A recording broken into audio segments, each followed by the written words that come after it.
Linghu Chong Li galloped forward, only to see the calm surface of the lake explode with a loud bang, birds flying and falling to the ground from the impact. Li was startled, thinking there must be a master nearby. At this moment, a beauty emerged from the lake, or more accurately, a man with a beautiful appearance. She was invincible, currently practicing the sunflower manual in the water, which required castrating oneself to cultivate. She performed martial arts moves with her hands, and suddenly, Li was puzzled as it was a clear day, yet there was thunder and rain. After Invincible came ashore in a red robe, she ran forward. A breeze blew by, and Li thought the newcomer might be hostile. So he used the Dugu 9 swords to confront her. Upon closer inspection, he realized it was a woman, so he quickly stopped his attack but still fell into the water due to inertia. His wine gourd happened to fall in front of Invincible, who opened it, sniffed, and found the wine to be poor quality, so she poured it out. Li cherished his wine, so he shouted, "You poured out the wine, you might as well take my life."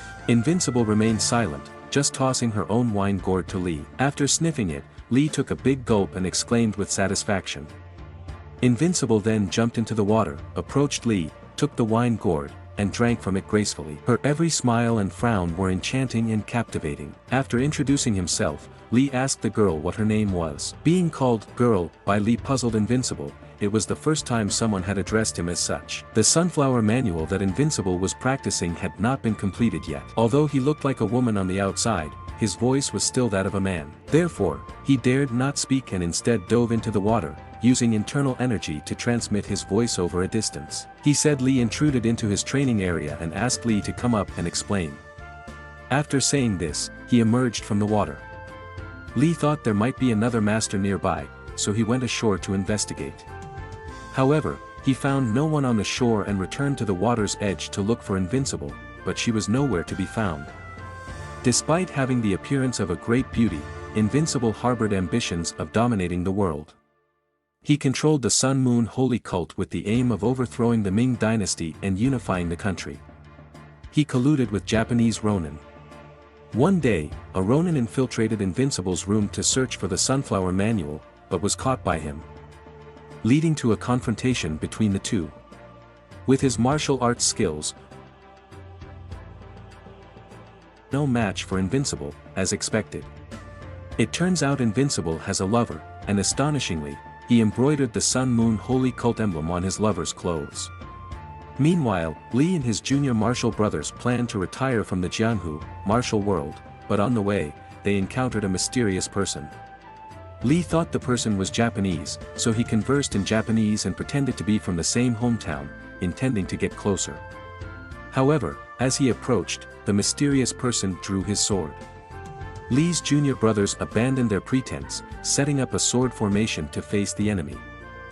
Li then employed the Dugu 9 swords technique, impressing the mysterious person with his exquisite swordsmanship. Both were skilled, making it difficult to determine the victor. When Li's sword knocked off the mysterious person's cloak, his disfigured face was revealed. Li realized that the person's weapon and martial arts originated from the Central Plains, not Japan. The mysterious person recognized Li's Huashan swordsmanship, realizing they were allies. The mysterious person was an elder of the Sun Moon Holy Cult. He disfigured himself for a special mission. After a brief exchange, the elder took Li to meet the former leader's daughter, who was currently searching for her father. The former leader had been detained by the current cult leader, Invincible, and his whereabouts were unknown. Despite searching many places, they hadn't found him. The elder hinted to Li that there was a place where many skilled individuals gathered, suggesting that the former leader might be there. Li, being straightforward, agreed to accompany him. This place was Invincible's residence. Meanwhile, Invincible reminisced about the scene of drinking with Li in the water, a smile unconsciously appearing on her lips. Li and the elder split up, with the elder diverting the guards outside while Li investigated inside. He easily dealt with the guards, and Invincible, realizing someone had intruded, waited silently inside. When Li entered, he thrust his sword at her, and Invincible countered with a sewing needle. Upon recognizing each other's faces, they both quickly stopped. Li wanted to help her untangle the threads wrapped around her. Seeing Li's silence and smile, the threads seemed to lengthen endlessly. Eventually, they pulled Invincible's clothes down, and Li hurriedly covered her up. Thinking that this woman had been abducted by Invincible, he rescued her and they went up the mountain, where they started drinking again. Invincible took out a flute and began to play.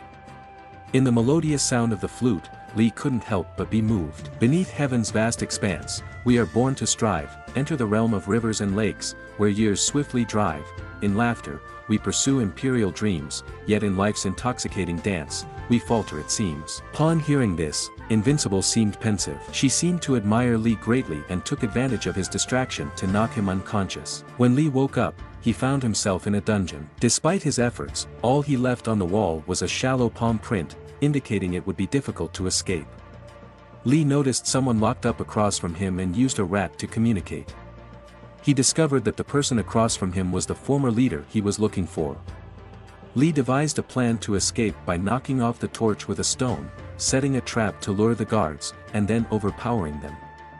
The guards, enraged, attempted to set Li on fire. However, just as they were about to succeed, the former leader launched a surprise attack on the guard. The key happened to fall in front of Li, and he unlocked the cell. Inside, he found the former leader suspended in mid-air with 2 large hooks through his shoulders, immobilized and unable to use his martial arts. Li used his inner strength to remove the iron chains, and carrying the former leader on his back, they escaped. After several days of recuperation, the former leader's strength had recovered by 80%. He decided to seek revenge on Invincible with Li's help. However, Li was tired of the violence and bloodshed of the Jianghu and didn't want to get involved. The former leader knew he couldn't defeat Invincible without Li's assistance, so he pressured Li relentlessly, making him extremely frustrated. As a result, Li went to find Invincible to drink. By this time, Invincible had reached the peak of her martial arts. Her rough male voice had also changed into a female voice. She was delighted to see Li and finally able to greet him. Invincible invited him into the house. However, she had ulterior motives. She wanted Li to remember her forever.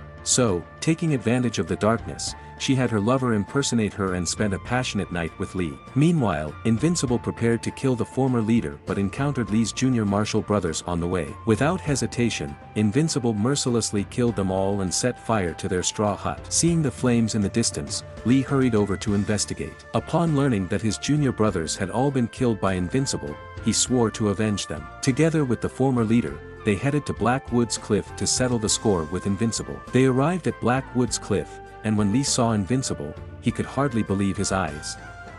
He dared to inquire who exactly had spent the night with him, still clinging to a glimmer of hope. The former leader laughed heartily, but Invincible wore a smug expression. She made the first move, pushing a large fire pot toward them. While everyone struggled to deal with it, Invincible leisurely embroidered on the side. Despite facing formidable opponents like the former leader and Li, she remained nonchalant, indicating the terrifying extent of her martial arts prowess.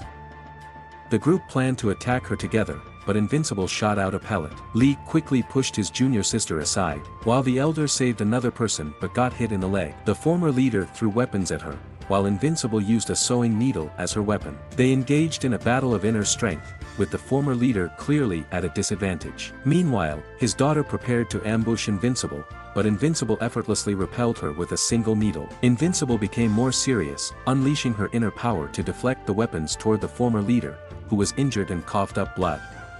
Invincible then threw another sewing needle at him, but Li intercepted it in midair.